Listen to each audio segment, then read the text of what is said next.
Welcome back to another episode of FPOG, Financial Planning for Oil and Gas Professionals. This week on the podcast, we are talking about the case against dividend investing, the sacred cow of buying dividend stocks. We're going to talk about why it's really focusing on the wrong thing. We're going to talk about why dividends don't actually protect you as much as you think they do. And we're also going to talk about how dividend investing is connected to oil and gas professionals and how it impacts the tax picture.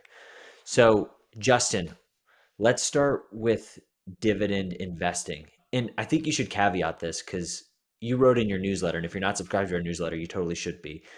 We talked about an article that was, you published an article that was very pro dividends. So I would just briefly, like for our listeners, explain what that article was about and then why it's still intellectually consistent for us to just take the completely opposite side in this podcast.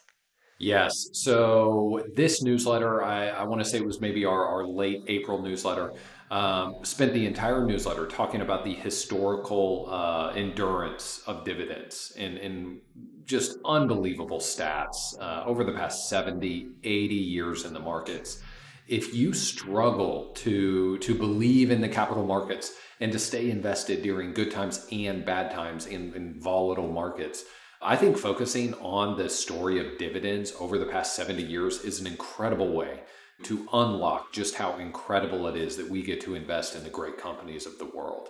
So long story short, the entire newsletter was just going through historical facts over the past 50, 60, 70 years, looking at the role that dividends have played in the stock market.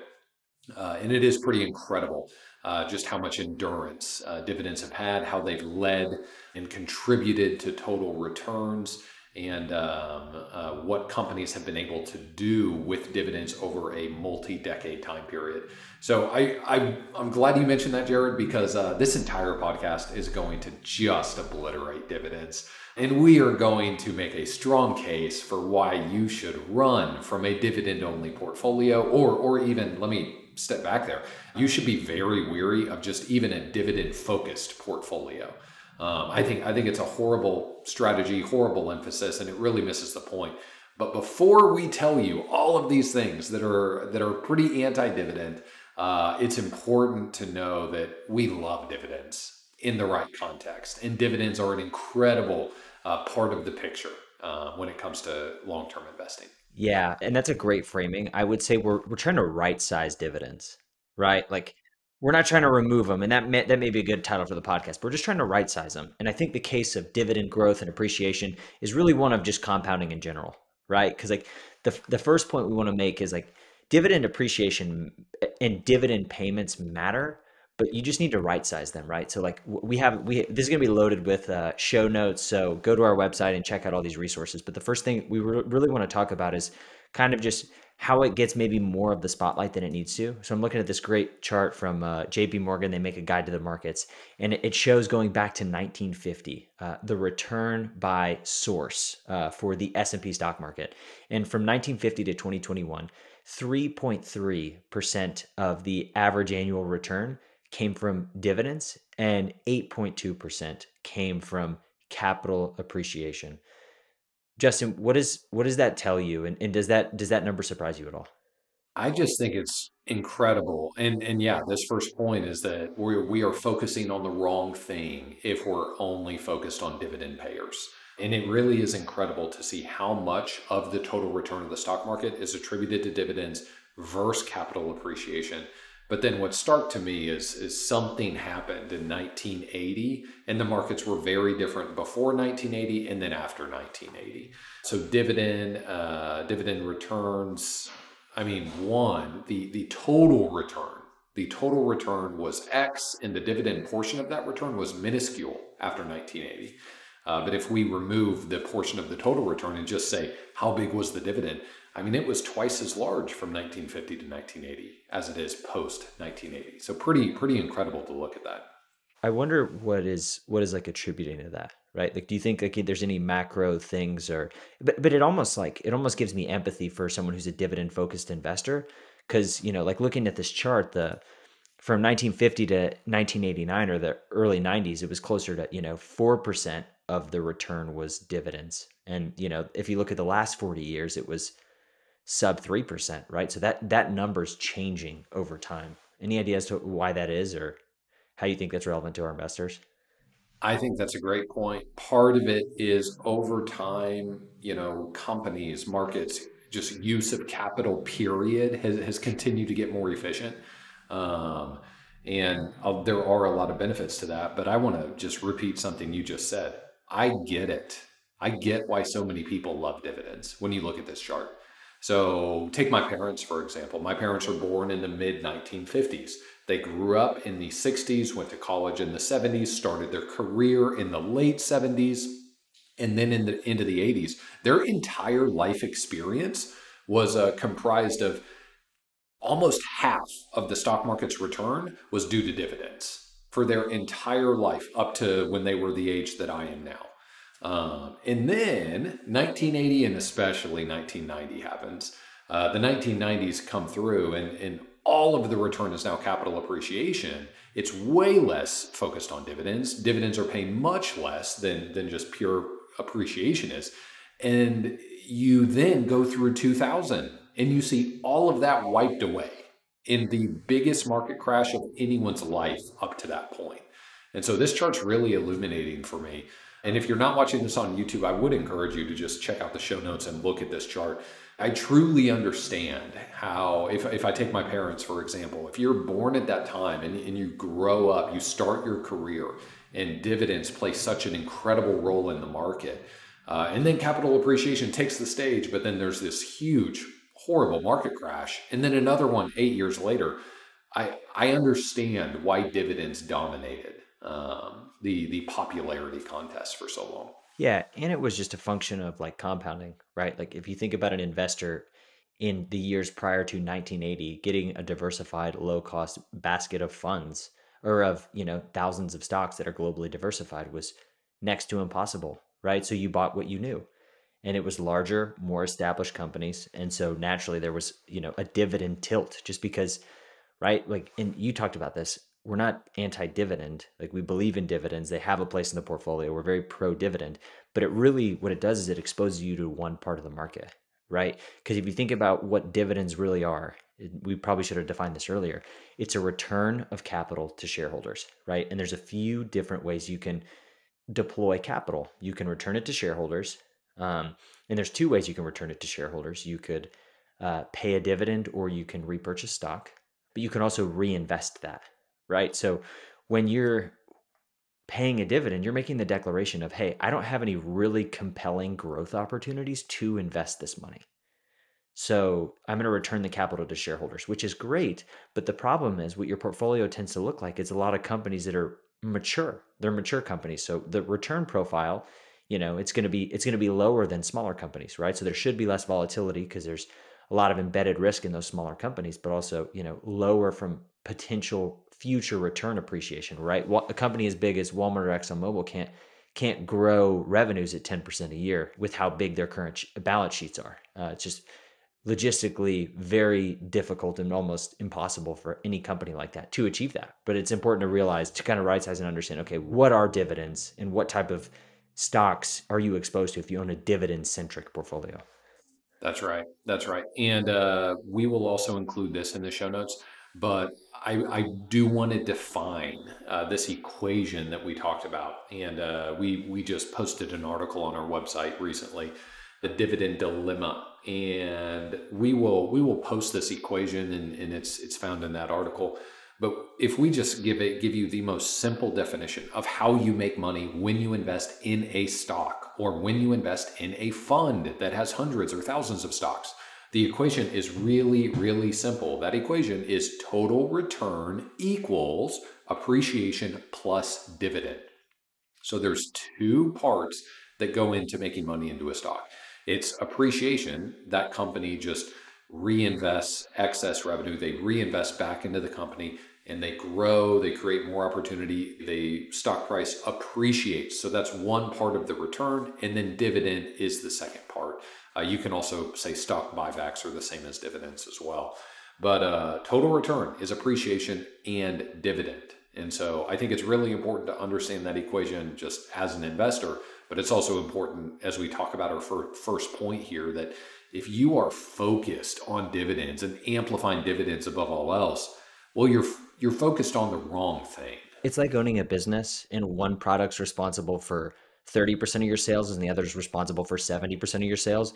And you spend 70% of your time on the thing that's responsible for 30% of your sales, right? It's just not like in terms of like fixation of like time and energy, like the capital appreciation is the thing that's going to move the needle in your portfolio. And that's historically been the case. So we're not saying no dividends, but right, like you and I said, we're totally fixated on total return. And I know we're about to talk about AT&T, but right, it's easy to get sucked into a dividend, but if you're leaving money on the table because you're focused on dividends, that's a suboptimal investment strategy. Yes, I grew up as a huge basketball fan and stuff. It's kind of like focusing solely on getting assists rather than just winning the game. So Russell Westbrook a few years ago was kind of in the news for a bunch of negative points about how he always chased a triple double. So every game he tried to score more than 10 points, have more than 10 rebounds, and have more than 10 assists. But his team wasn't very good. And so I think dividend investing is that. Well, one player getting a triple double all the time, that might lead to wins. It's by and large, it's a good thing, but it doesn't, it's not the end goal. It's not the North Star. So forget about triple doubles. Just do whatever it takes to win. And that's our message with dividends. And I think the best example, let's dive into the AT&T example since 2009, 2010. Yeah, you have that pulled up. I'm Yes, and we will also link this in the show notes. The original article is from Ben Carlson, a wealthofcommonsense.com. Highly encourage you to read this piece. And it's titled How to Create Your Own Dividends. Such an incredible article. I mean, it could almost summarize our entire podcast today. But he started by looking at AT&T's performance and AT&T's dividend over the past decade. And this was as of mid or late 2021. So this is about 6 months old or so. But the AT&T dividend over the past decade had an average dividend of about 5.7 or about 6%. The highest part of that dividend yield, it hit 8.5%. What's interesting is the lowest, the dividend did get as low as, gosh, it went down to almost 4%. So a pretty wide range of where that dividend yield came in. So one, let's be clear, AT&T had a great dividend. They had a huge dividend. This is a dividend that is several times higher. Well, not several, but a few times higher than most companies. But Jared, how did AT&T fare in total return? Yeah, I'm looking at this same chart, and over that same time period, AT&T was up 58%, and the S&P was up 388%. So a 6x. But it's interesting too. Like I don't want to gloss over your point of like the dividend volatility, right? Because of the price volatility, right? It wasn't as linear and smooth sailing, and it probably felt good, right? Because you had that cash flow coming to you, but because of the total return formula and where we know where a lot of the total return, the primary driver of total return being capital appreciation, AT&T had good growth over that time period, right? Good growth for a large company that's kind of saturated in the market and just late stage cycle company, right? Like it makes sense, but it just, it's easy to get sucked into that dividend. But if you take a look back and look at total return, man, I would not want to be invested in only AT&T. And I will, if you have any other points, we'll definitely give it back to you to cover them. But I just want to say one thing to end this point. When we say that you're focusing on the wrong thing, there's big consequences to doing this. AT&T, and this wasn't exclusive to AT&T, a lot of dividend payers underperformed in a huge way over the past decade. But I think the message I want to convey is that that's a really big deal, and that has horrible consequences for you. If you didn't play a part in the bull market of the past 12 years, you can't go back and undo that. It is so critical to have passive exposure everywhere because you don't know whether the dividends are going to take the lead and provide the biggest return or whether growth stocks are going to dominate as they have. And if you listen to our podcast, you know that we do love tilting and having great exposure to smaller companies and to value companies. So we love that. We'll also link in our show notes to a Med Favor article that dividend investing is not necessarily value investing. So another great piece there. But I think the main kind of warning I want to give is if you go all in or you're super focused on dividends, well, you probably underperform the market in a just unbelievably large way over the past 10 years, and you can't undo that. Jared, you've mentioned time diversification. If you want to compound your money and you want to be a successful long-term investor, you have to have exposure over decades, because a lot of times the bulk of a return, so if the stock market averages 10% a year, well, a lot of times it does that because in 1 or 2 years, it made 40%. And you need to play a part in that. You cannot park all of your money or even most of your money in AT&T or, Coca-Cola, McDonald's type stocks. You don't want to have super exposure just to those companies. If you did, you missed out on a massive bull market over the past decade. And dividends, I think there's a connotation with it feeling more secure, right? But I think that's an illusion, because if you go back and look at that JP Morgan chart, the worst decade from a dividend yield perspective was also the worst performing from a capital appreciation perspective, right? 2000 to 2010, dividend yields were their lowest, right? 1.8. And there's a pretty wide range there, 1.8 to 5.1%. So there's a lot of volatility in in that return, right? Probably based on the PE and some of the fundamentals related to that. But there's this false sense of, hey, if I get a dividend, it's always going to be this, and it's always going to grow, and it's always going to be this percentage. No, there's a lot of volatility, like as evidenced by the chart that you showed with AT&T, but it isn't necessarily like a diversifier per se, and that dividend yield can fluctuate wildly. And that is the second big takeaway we want everyone listening to this to have. Dividends do not actually protect you. That just blew me away when you sent me this JP Morgan chart. So during the worst decade, it had by far the lowest dividend amount of the last 70 years. But right, there's also no predictive power of dividends, because the second worst dividend yield by decade was the 2010s, where the dividend yield was only 2.2%, well below its historical average of 3.3, and capital appreciation over that time was 11%, right? So there's not this linear correlation between, if dividend yields are worse, capital appreciation is worse. It's kind of all over the place, but over the long term, capital appreciation is the pool you want to be swimming in. That's right. And I think the other thing with dividends don't protect you. I mean, let's just keep camping out on this AT&T example. AT&T had an incredible dividend. This dividend is something close to 6% over the past decade. That's a beautiful, amazing dividend. But the appreciation was nothing. So let's go back. What is the equation? What equation determines how you make money in a stock? It's total return equals appreciation plus dividend. So take AT&T in this equation. Appreciation was virtually nothing, plus the dividend, which was uniquely high, great dividend, but still the total return was awful compared to the rest of the market. Yeah.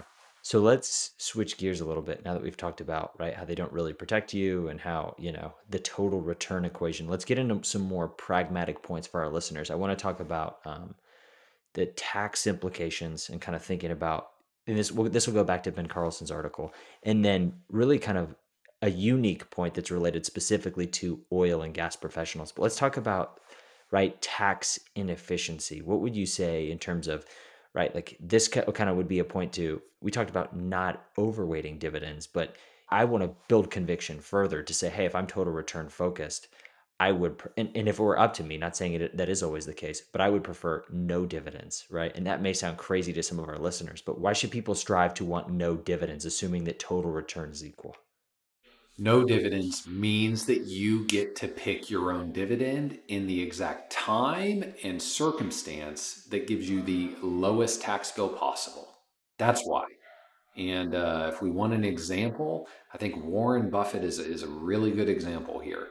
And so why has arguably the greatest company in America, what are they doing up in Omaha, Nebraska, that they haven't paid a dividend? Excuse me, they paid one dividend. In 1967, they paid a 10-cent dividend. Buffett famously says that he thinks someone must have snuck that past him. And then he made sure that it never happened again. And Yeah, let's camp out there, Jared. Why is Warren Buffett not paying a dividend at all? And by the way, before you answer, let's give some really important context here. Berkshire Hathaway has more cash holdings than almost anyone. I mean, their cash holdings rival a first world country. Yeah. I mean, right, it goes back to what we were talking about, like allocating capital, right? What is the highest and best use for this capital for shareholders, right? When you pay a dividend, it is a declaration that there is nowhere I can allocate this capital. And so it's a way to return capital to shareholders, right? And the way that Buffett has made his living is by strategically allocating capital opportunistically, right? So he's not in a rush. He's not going to deploy it all at once or feel the need to have all the cash working. But he wants to be opportunistic and he wants to use it to buy good businesses. And he thinks his shareholders are going to be exponentially better off if he continues to allocate that capital versus paying a dividend, right? And so that's one of the reasons why Berkshire has performed so well over a really long period of time is because it's aggressively allocated capital to projects that promote capital appreciation. And I think it's pretty fascinating if we take a really, really micro example. So pretend if you're listening, pretend that you own a small business and you probably do want to grow that small business or excuse me, you probably do want to extract income from that small business to replicate a great lifestyle. So let's say you're making 275,000 a year. And if you want to start a small business, you might want to pay yourself that same amount at some point. And so you might pay yourself that. But let's say that after a few years, your small business is now making $5 million a year. Well, think about it. Would you rather, there's two reasons why you wouldn't take a giant income. The first reason is if you have opportunities to reinvest in the business and you can turn a 5 million revenue business into a 50 million revenue business over the next decade, that's compelling. Who would ever say no to that? So of course, the obvious no-brainer is, well, let's reinvest. Let's take that excess revenue. Let's reinvest everything to get to a 50 million from 5 million. But then the second reason is our tax code punishes you pretty severely for taking income instead of capital appreciation. And so the way the tax code is written is pretty strategic, really. And it rewards you for reinvesting capital into new opportunities. And so would you rather just take, let's say you have a good income that meets all of your needs. Would you rather take an extra 600,000 a year or would you rather reinvest it? Well, that 600,000 a year is going to be taxed as income at high marginal rates. But if you reinvest it, you're not taxed on any of it yet. And your future growth is all going to be taxed at favorable cap gains. And so we take that micro example and I share that because it really translates pretty perfectly into a large cap US or international company. A company today can either take their excess revenue, all of their profit, they can reinvest it and create new opportunities and double, triple their business in the coming years, or they can pay it out as a dividend. And if they pay it as a dividend, they just signed you up for a tax bill. Even if you don't want the dividend, even if you're just going to reinvest the dividend, you pay taxes on that. And so it's a really helpful framing to just understand that there's a big tax opportunity, big tax reason to not have any dividends. But then it's logical. It's why Warren Buffett doesn't pay a dividend because he firmly believes that he is a better allocator of capital than you are. Yeah, that's exactly right. And that's why, share buybacks have grown in popularity. I think because there's an understanding it delivers shareholder value in a more tax efficient way, right? Like I could give a dividend that's taxable to people, or I can buy shares of my stock, which, makes all of the stock more valuable and promotes more capital appreciation of that stock. But it basically gives each individual shareholder, depending on their tax situation, the ability to realize the gains at the interval that they're comfortable with. That's right. And let's back up a little bit. Jared, just why over, let's say, a 10-year period where you might have a high income, but then you retire, you have a low income, and then maybe you head into Social Security, RMDs. Why are dividends not as favorable tax-wise compared to just appreciation and selectively choosing when to sell? It alludes to what you were just talking about, like income volatility, right? I think if your tax rate was identical all throughout retirement, it like from now until the day you died, it wouldn't really make as much of a difference, right? Because you're either going to pay 20% now or 20% later, but there's income volatility. Your income appreciates over time and then it falls off a cliff during retirement and then it picks back up near RMD Social Security age, right? So there's income volatility, right? So filling up those low to no income tax brackets. And we've talked about that idea in other podcasts related to Roth conversions, but it's the non-linearity of income for the average retiree that makes this interesting. That's right. That's right. And any implications specifically for oil and gas that we need to talk through? Yes, this is a smaller point, but right, if you pursue a dividend-centric strategy, the underlying composition of that may be drastically different than the overall market, right? So one of our fundamental philosophical underpinnings is passive investment exposure, just kind of owning everything because humility exists at the center. We don't know what market's going to do well when, so we own everything. But a lot of times when you pursue a dividend investment centric strategy, you take sector bets, whether or not you know it. Like a great example of this is like if you look at the SPY, a large S&P dividend fund, the energy weighting is about 4%. But if you look at Vanguard's high yield fund, that weighting of the energy sector is closer to 9%. And right, one of the big things we've talked about is you've essentially doubled your energy exposure, right? And you're probably overweight financials as well, because those are companies that have historically paid above market dividends, right? And so you may be making a hugely concentrated bet and overexposing yourself to a sector that all of your human capital is already tied to, right? Which flies in the face of one of the ideas we've talked about a lot in earlier podcasts, which is diversification, right? So pursuing a dividend centric strategy, you naturally gravitate towards real estate, financials, and energy. Those are typically the sectors that historically pay above market dividends. So you're making concentrated sector bets and doubling up on exposures, and you may not even know it as an oil and gas employee. So that's another thing to think about that impacts. If most of our clientele weren't in oil and gas, that would be less of a point, but it's still a concentrated bet because it's a lot of people with individual stock related to their company. If you look at your household balance sheet, you're taking a massive concentrated risk to one sector. So that's another nuance and wrinkle of how all this fits into how you think about dividends. That's right. And pretty beautiful thing if you happen to, have a lot of exposure to oil and gas over the past 12 months, but we're not talking about a 12-month investment landscape. We're talking about a 30, 40-year window where you need to make great investment decisions over a long, long time. Yeah. And that's really what this podcast is all about, helping people just kind of, right size their investments and focus on the things that they can control so that they can have the best odds of investment success. That's where we'll wrap it up. We love dividends. It's just nuanced.